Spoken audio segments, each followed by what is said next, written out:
paz do Senhor, irmãos, amém?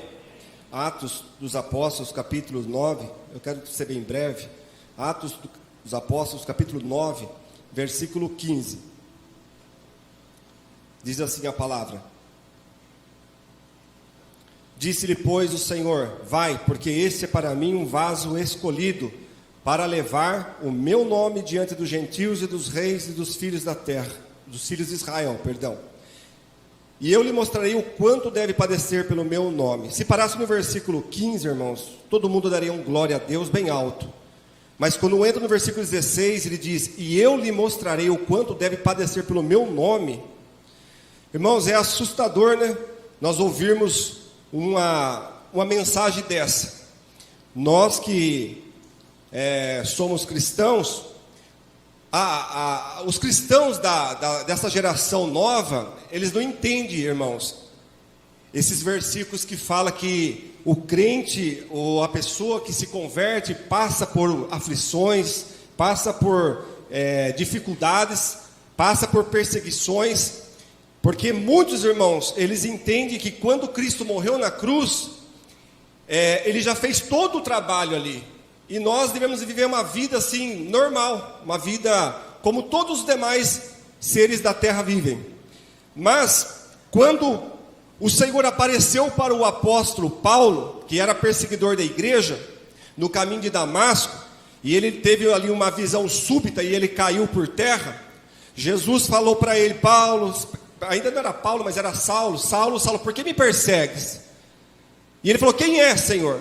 Eu sou Jesus, a quem tu persegues.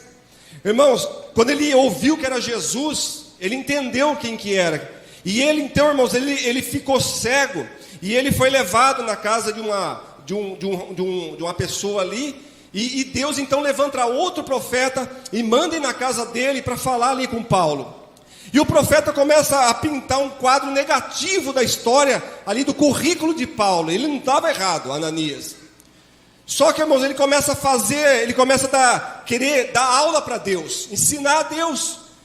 E Deus fala assim para ele: ele é isso tudo que você falou e muito mais ainda que você nem sabe, porque só eu conheço o homem. Mas vai, porque ele é um vaso escolhido para levar o meu nome. É impressionante, irmãos, o quanto que esse homem, irmãos, ele ia sofrer. Eu sempre digo que depois de Jesus, a pessoa que mais sofreu, na minha percepção, na minha opinião, e no meu ponto de vista bíblico, é o apóstolo Paulo.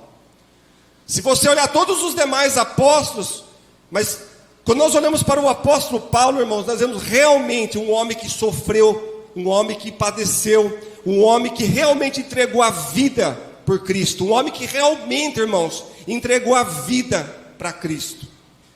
Quando você vai lá em 2 Coríntios, capítulo 11, versículo 24 a 28, você vai ver uma lista do que ele padeceu.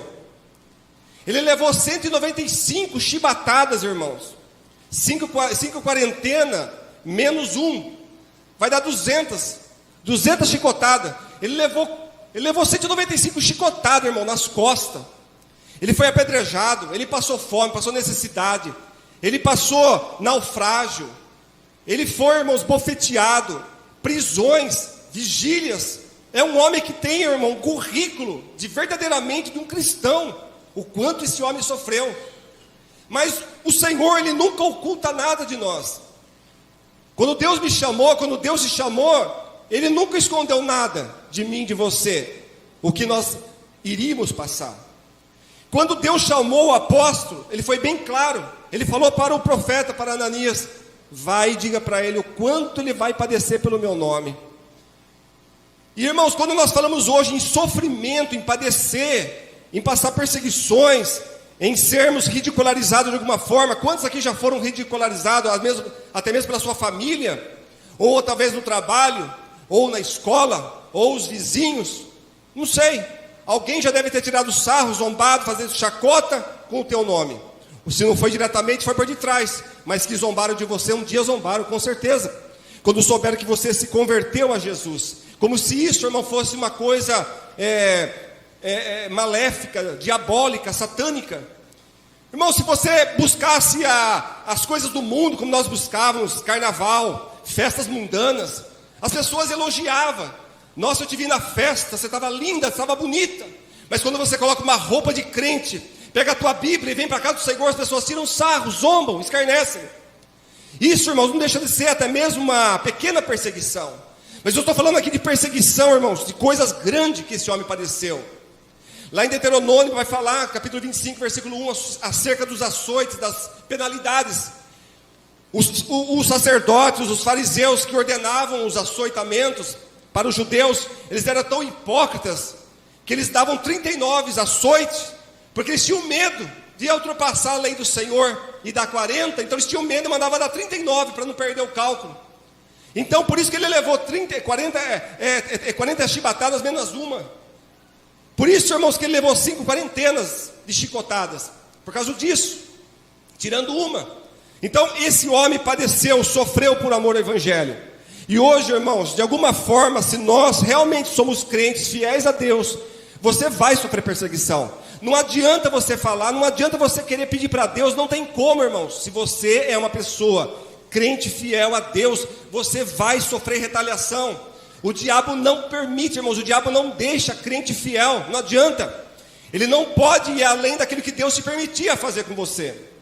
É a história de Jó. Mas que você vai sofrer alguma retaliação, vai. E as perseguições vêm. Mas Jesus fala, irmão, que é bem-aventurado aqueles que são perseguidos, aqueles que sofrem calúnias, difamações por amor ao nome dele.